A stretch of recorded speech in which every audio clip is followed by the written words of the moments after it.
Hi అండి, welcome back to our channel. ఈరోజైతే బెండకాయ ఫ్రై చేస్తున్నానండి. బెండకాయ శుభ్రంగా కడుక్కొని సన్నగా తరిగి పక్కన పెట్టాను. అలాగే ఫ్రైకి కావాల్సిన పదార్థాలు: పచ్చెనపప్పు, కరివేపాకు, ఆవాలు, వెల్లుల్లిపాయ, ఎండుమిరపకాయ, పచ్చిమిరపకాయ అండి. గిన్నె పొయ్యి మీద పెట్టుకుని ముందుగానే ఆయిల్ పోసానండి. తగినంత ఆయిల్ పోసుకున్నాను. ఆయిల్ వీటెక్కిన తర్వాత వెల్లుల్లిపాయ రెల్లలో అలాగే కొంచెం ఆవగింజలు అయితే వేసాను.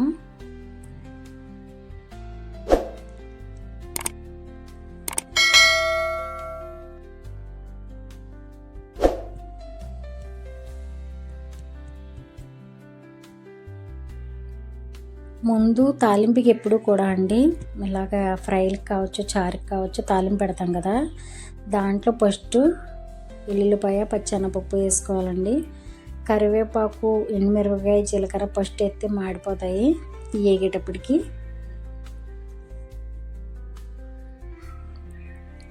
తాలింపులు అయితే వేగిపోయినాయి కదా, బెండకాయ ముక్కలు కూడా వేసుకున్నాను.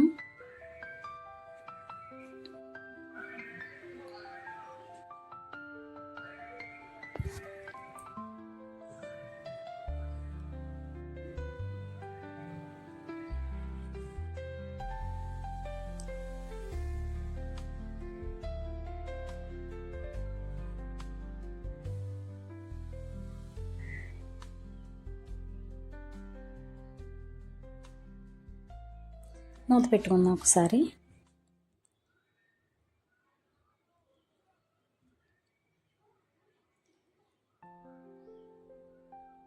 తగినంత సాల్ట్ వేసుకున్నాను మూత తీసిన తర్వాత.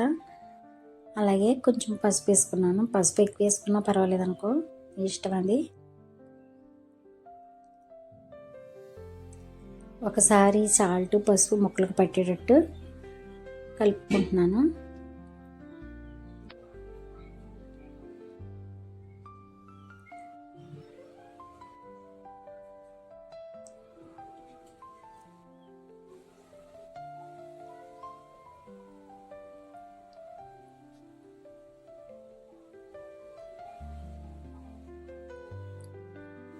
మళ్ళీ జస్ట్ ఒక్క నిమిషం మూత అయితే పెట్టుకుందాం. లోపలైతే ఫ్రైకి కొద్దిగా ఒక నిమ్మ చెక్క అంత చింతపండు అయితే నానబెట్టాను. ఎందుకంటే బెండకాయ అనేది జిగురు వస్తుంది కదా, ఆ జిగురు రాకుండా మనం ఇది వేయగానే విరిగిపోతుంది అనమాట. జిగురు అనేది తీగిలి కింద రాదు.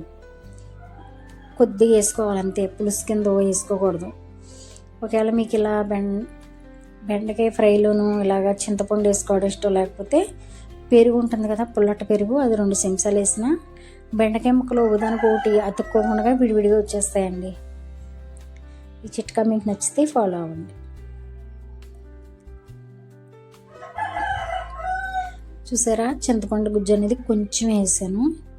జిగురు చూసారా, తీగిలి కింద వచ్చింది. కొద్దిసేపటికి అది ఉండదు, తగ్గిపోతుంది అనమాట. పొడిపుల్లా ఆడితే విడివిడిగా మొక్క అంటుకోకుండా ఫ్రై కావాలి కదా మనకి, అలా వచ్చేస్తుంది.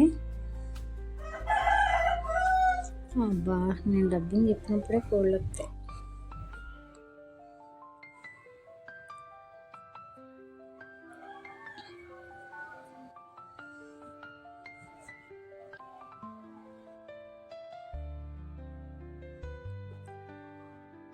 చూద్దాం.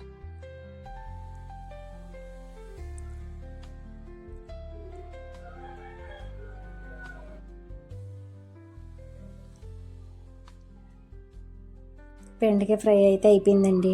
మీరు అనుకోవచ్చు అప్పుడే అయిపోయిందా అని. నేను సిమ్లో పెట్టేసి అలాగా చాలాసేపు ఉంచేసానండి గ్యాస్. నేను ఎప్పుడు కూడా మూత పెట్టిన తర్వాత సిమ్లో పెట్టి లోపల బోల్డ్ పని చేసుకుంటాను, ఇంట్లో పని, బట్టలు ఉతకడం అని అవన్నీ ఇవన్నీ. అలాగే బెండకాయ ఫ్రై కూడా పులుసు వేసిన తర్వాత సిమ్లో పెట్టేసి పక్కకి వెళ్ళిపోయాను. ఇప్పుడు వచ్చి చూస్తే చక్కగా మగ్గిపోయింది. కొంచెం కారం కోసం లైట్గా పైన కారం అయితే వేసుకున్నానండి.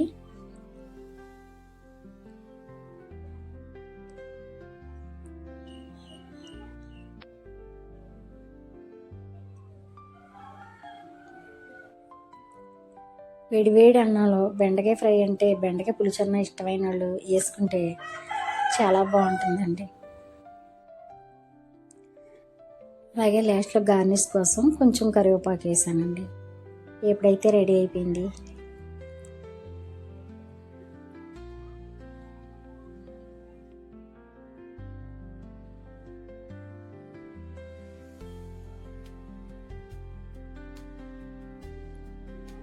మళ్ళీ ఆ వేడి మీద మూత పెట్టి చూస్తే ఇంకా పొడి పొడిలాడుతూ వచ్చింది.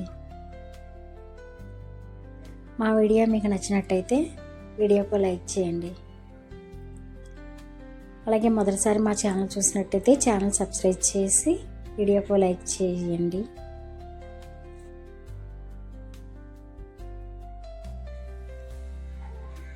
టేస్టీ టేస్టీ బెండకాయ ఫ్రై రెడీ అయిపోయిందండి. ఇంకో రెసిపీ చూద్దామా? మా పెరట్లో కాసిన పుదీనా. మా పెరట్లో నేను పాతేనండి. ఈ పుదీనా పాతి దగ్గర దగ్గర 4-5 సంవత్సరాలు అవుతుంది. నేనైతే నేల మీదే పాతాను. చక్కగా అది చాలాసార్లు పీకేసాం. అడవి కింద వేసిపోయింది. చాలాసార్లు పీకేసి బయటపడేసాను.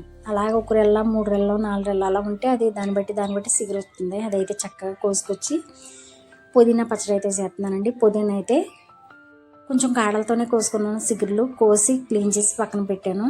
పుదీనా పచ్చడికి కావాల్సిన పదార్థాలు కూడా పక్క తీసుకున్నాను. ఇప్పుడైతే మూగుడు పొయ్యి మీద పెట్టి తగినంత ఆయిల్ పోసానండి. కారానికి సరిపడా పచ్చడికి కారానికి సరిపడా పచ్చిమిరపకాయలు. పుదీనా పచ్చడిలో పచ్చిమిరపకాయలు అనేది కొంచెం ఎక్కువే పడతాయండి. అలాగే చిన్న అల్లం ముక్క కూడా వేసుకున్నాను. పుదీనా పచ్చడి హెల్త్కి చాలా మంచిదండి. మీకు దొరికితే అప్పుడప్పుడు పుదీనా పచ్చడి చేసుకుని తింటూ ఉండండి. లివర్కి అనేది చాలా మంచిది పుదీనా. ఎల్లుల్లిపాయలు వేసాం కదా, అలాగే ఇప్పుడు క్లీన్ చేసి పక్కన పెట్టుకున్న పుదీనా ఆకు కూడా మగ్గించుకుంటున్నానండి. ఈ పుదీనా అనేది మనకి ఎంత ఎక్కువగా ఉన్నా కానీ మగ్గేటప్పటికి కొంచెం అవుతుంది, ఎంత అవుతుందో. అలాగే కొంచెం జీలకర్ర, కొంచెం ధనియాలు కూడా వేసుకున్నాను నేను.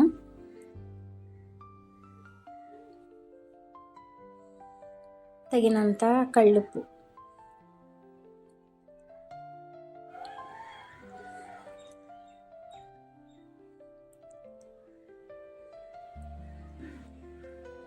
ఈ పుదీనా అనేది మనం 5-6 కట్టల కోసినా కొంచెం అవుతుంది, ఎంత అవుతుంది అసలు పుదీనా.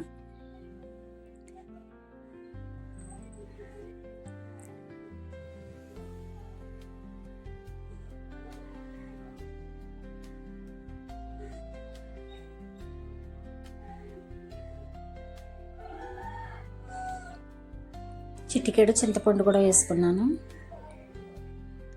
చూసారా, ఇందాకడికి ఇప్పటికి పుదీనా అనేది ఎంత మగ్గిపోయిందో. ఎల్లుల్లిపాయలు ఏంటమ్మా అన్నేసావు అనుకుంటున్నారా? ఎల్లుల్లిపాయ ఎక్కువగా ఉంటేనే బాగుంటుందండి పుదీనా పచ్చట్లోను.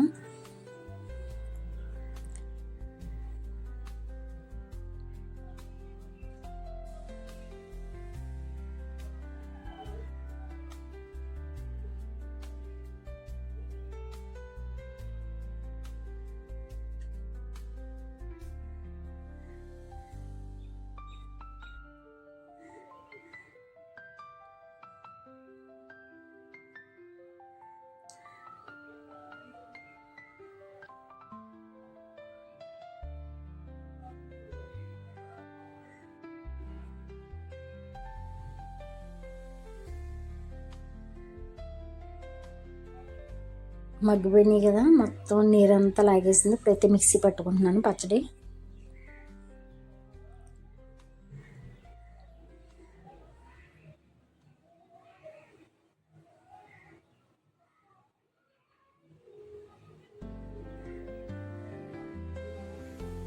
పచ్చడి అయితే నలిగిపోయిందండి.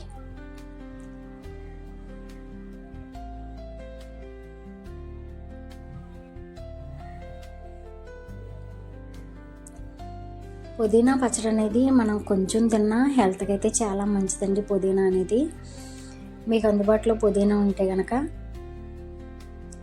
అప్పుడప్పుడు పచ్చడి చేసుకోండి. కొంచెం తాలింపు పెట్టుకుందామని కొద్దిగా ఆయిల్ పోసుకుని, నూనె అయితే ఎక్కువ పడింది, ఆయిల్ పోసుకున్నాను. కొద్దిగా పచ్చెనపప్పు 1 స్పూను,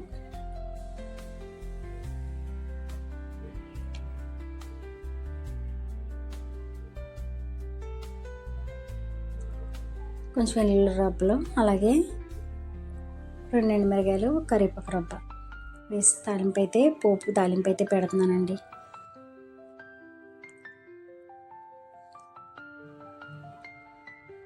ఈ పోపు అనేది పచ్చట్లో వేసేసుకుందాం.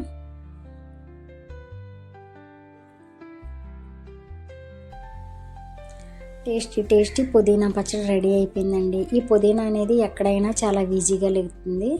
టబ్బులో సరిగ్గా పాతకలేని వాళ్ళు 2 రెబ్బలు తీసి టబ్బులో ఉన్న కింద భూమి మీద పాతండి. నిజంగా అసలు పుదీనాకు పులోమంటలు వేసిపోద్ది చాలా ఎక్కువగా. నేనైతే నేల మీదే పాతాను. ముందు టబ్బులో అయితే సరిగ్గా బతకలేదు. ఈరోజు వీడియో అయితే ఇదండి.